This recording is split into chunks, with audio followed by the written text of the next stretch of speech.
Good morning, viewers. Today I am present before you with the podcast on understanding postmodernism. Before I begin the podcast, it is advisable that you keep a notebook and a pen so that you can jot down the important points relating to this particular topic. It is further advisable to use earplugs for better listening. So, here I begin. Before we understand what is postmodernism, let us know what is modernism. Modernism has been defined as a style and movement in art, architecture, and literature popular in the middle of the 20th century in which modern ideas, methods, and materials were used rather than traditional ones. Whereas postmodernism has been defined as a style and movement in art, architecture, literature in the late 20th century that reaches against modern styles, for example, by mixing features from traditional and modern styles. Postmodernism, a complicated term, emerged as an area of academic study in mid 1980s of the last century. Its scope is very wide and comprehensive. It includes literature, fine arts, architecture, sociology, music, fashion, and many other aspects of life and society. It is hard to trace its exact beginning, either temporally or historically. It is certain that it follows modernism. Modernism is roughly coterminous with the 20th century Western ideas about art. It is the movement in visual arts, music, literature, and drama which rejected the old Victorian standards of how art should be made, consumed, and what it should mean. The stalwarts of modernism in literature endeavored to redefine what poetry and fiction could be and do. Eliot, Ezra Pound, Virginia Woolf, James Joyce, Proust, Kafka, Malam, Rilke, etc. are the doyens of 20th century modernism in literature. The following characteristics of modernism are conspicuous from the literary point of view, and they will help in understanding postmodernism in a better light. First, emphasis on subjectivity and impressionism. Second, a departure from the apparent objectivity. Third, emphasis on fragmented forms and discontinuous narratives. Fourth, blurring of distinction between literary forms. And fifth, a rejection of formal aesthetic theories. No time frame can be assigned to modernism. It is an ever-present reality. Modernism is not so much a punctual moment in time as a revaluation in time itself, the sense of an epochal shift in the very meaning and modality of temporality, a qualitative break in our ideological styles of living history. So, modernism is a concept that ever exists. What is modern today will not be modern tomorrow. Modernism exists at a particular moment in history.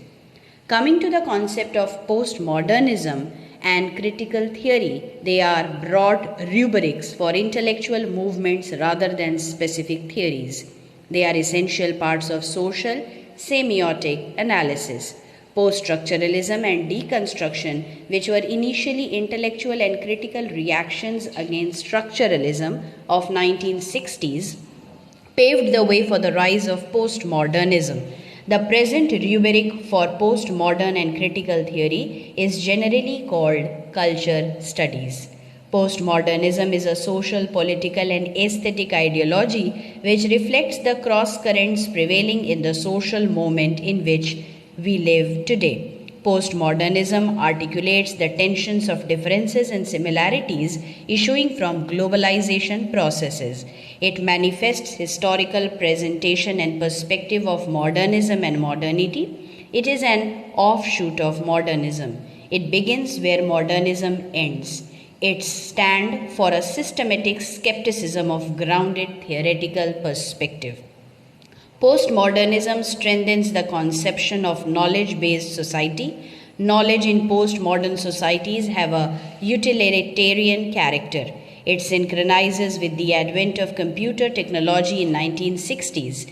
The computer technology has radically revolutionized the modes of knowledge production, distribution, and consumption in postmodern societies. Commenting on postmodernism, Terry Eagleton remarks, postmodernism takes something from both modernism and the avant garde, and in a sense plays one off against the other. From modernism proper, postmodernism inherits the fragmentary or schizoid self, but eradicates all critical distance from it.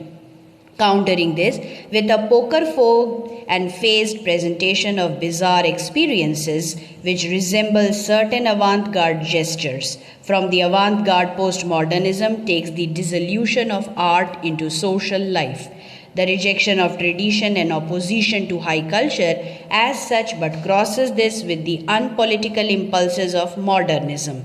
It thus unwillingly exposes the residual formalism of any radical art form which identifies the deinstitutionalization of art and its reintegration with other social practices as an intrinsically revolutionary move.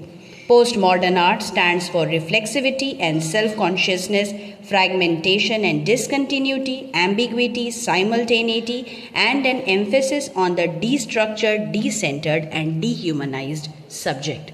So this was a small video come audio or a podcast on the idea of understanding postmodernism, where I have started from understanding modernism and then we have moved to the idea of postmodernism.